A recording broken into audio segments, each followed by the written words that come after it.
Okay, so for problem A, you are trying to look at therapy, type of therapy, and how it affects the client. And so you have therapy is the independent variable with ones and twos representing either Rogerian therapy or cognitive behavioral therapy. And then effect is your second variable, it's the dependent variable. And you're having people rate the effectiveness on a scale from 1 to 4. So one means the therapy wasn't very effective, and 4 means it was pretty effective.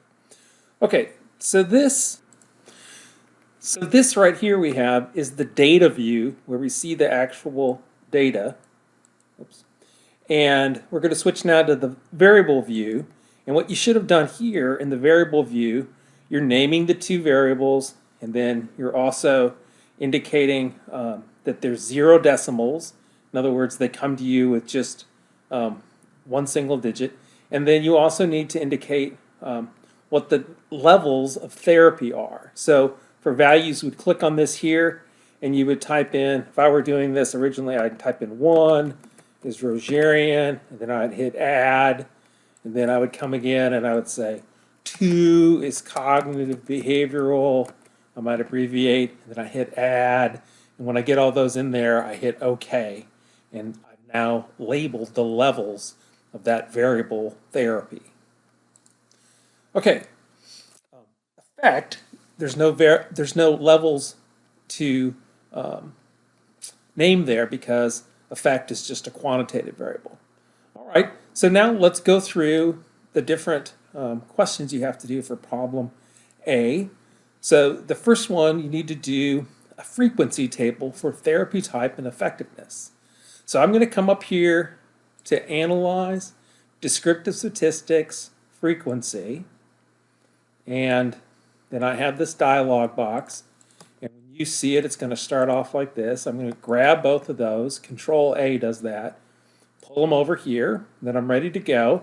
Except I'm going to ask for some statistics that I'm going to need later. So I click on statistics and I say, go ahead and give me the mean, the median, and the mode. And I also want standard deviation. I've already done this, so some of them are clicked ahead of time. You'll click them for the first time. Then I hit continue. And then when I'm emotionally ready, I'm going to hit OK. And I will get my output. So now I'm in a different screen. This is the output screen. And let me get it lined up here. Okay, so in the output screen, the first box I have gives me the statistics. So the mean, median, and the mode for these two variables. Now I'm going to note here that therapy is actually a qualitative variable. We're just using ones and twos to identify which group somebody's in. So we got to be careful. These means and medians here are really not sensible because we're just using ones and twos as qualitative labels. But the means here for effectiveness, median, and mode, that's good stuff. We'll use that. All right, this is my table of contents over here. I'm just going to shrink that a little bit so I have a little more space to work with. Okay, so now you see down here we've got the frequency table for therapy. Remember, a frequency table just gives you the values that the variable takes on that you actually see in your data. And it's telling us we've got 10 people that are Rogerian and 10 people that are cognitive, that had the cognitive behavioral treatment. And then your question in particular asks about the percent rating the effectiveness as therapy is 1, 2, 3, or 4. So here we have the frequency table for effect. The values are 1, 2, 3, or 4. And we see we have the frequency, the number of times those occur. And then over here we have the percents.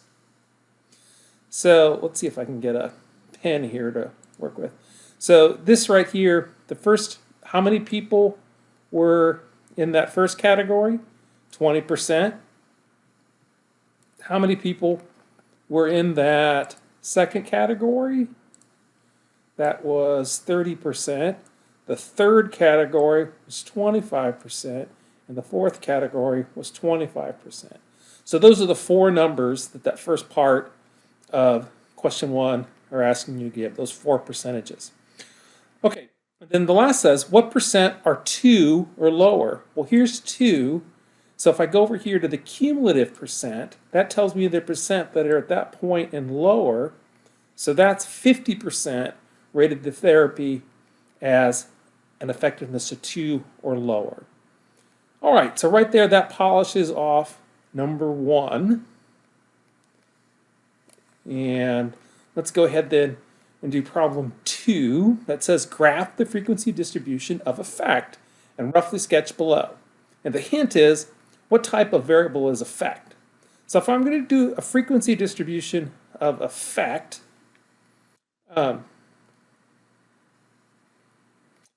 I need to know that effect is a quantitative variable. So I'm going to come up here to graph and go to legacy dialogues, and that'll take me down to histogram. I'm sorry, you can't quite see that full thing. Let's see if I can move this over.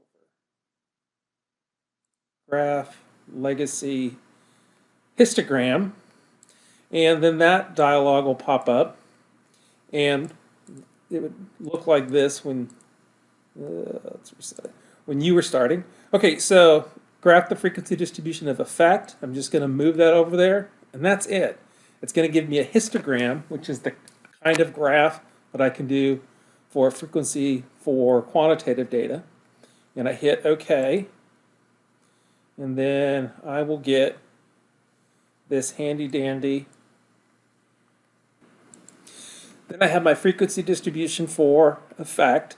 So you can see here that I have my levels of effect. How many people rated it 1? 4 people. How many people scored it as 2? That was 6. How many scored it as 3?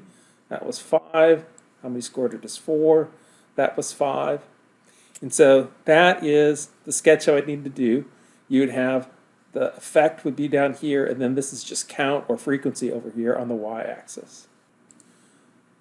Okay, the third question you have here for problem A, it says do an error bar graph plus or minus 1 standard deviation for effectiveness grouped into cases by therapy type.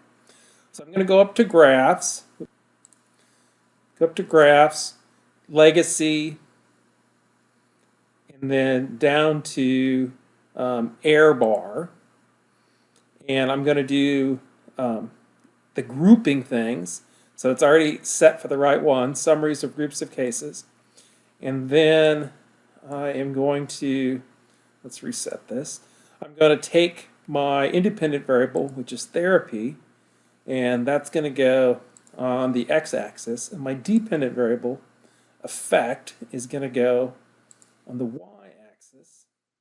And that means I'm then grouping it by either did they get the Rogerian or the cognitive behavioral therapy.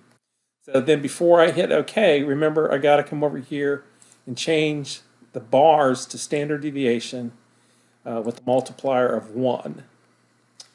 Then I got everything ready to go. Remember the category axis, that's almost always the x-axis. That should give you a clue that's helpful there. Okay, I hit OK, and I get some output. And here you go, you got your error bars. Remember the error bars represent the mean. So let me get my pen back here. The mean is right here, and the mean is right there for cognitive behavioral. So you see that the Rogerian is just a teeny bit better on average. But the big difference here, as you can see, the amount of variability we have for Rogerian is really big. It depends a lot on the person on how much they think it's effective. Whereas the cognitive behavioral is a lot more predictable in terms of how people are going to react to it. All right, so that's our error bar graph. And then we just got 2 problems left here for the first one.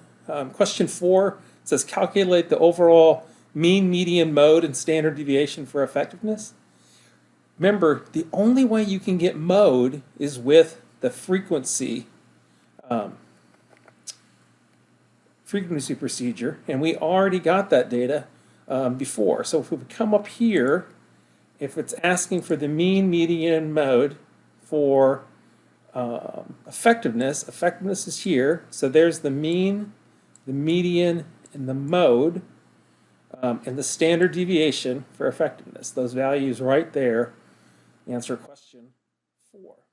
All right, then our last question for problem A says use the compare means to compare the two types of therapy. Report the mean and standard deviations for both groups.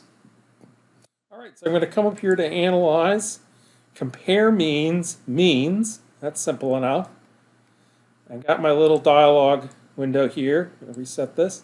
So the dependent variable is going to be effect, and the independent variable is going to be therapy, and that's it. And then I get my report here. You can ignore this first thing, the case processing summary. I'm just going to erase that. But down here, you've got the two kinds of therapy, either Rogerian or cognitive behavioral. And you've got the means compared. And those means are right here. So you can see the Rogerian tends to do a little bit better. But the big difference here is in the standard deviation. The Rogerian therapy is a lot more variable in its effectiveness. So I would ask you, which therapy appears to be more effective overall, the strongest effects based on the average? Well, the strongest one would be the Rogerian, but for practical purposes, we might want to consider the cognitive behavioral just because it's more reliable in terms of its impact. But the short, simple answer would be Rogerian has a higher mean. Okay, so that finishes off problem A.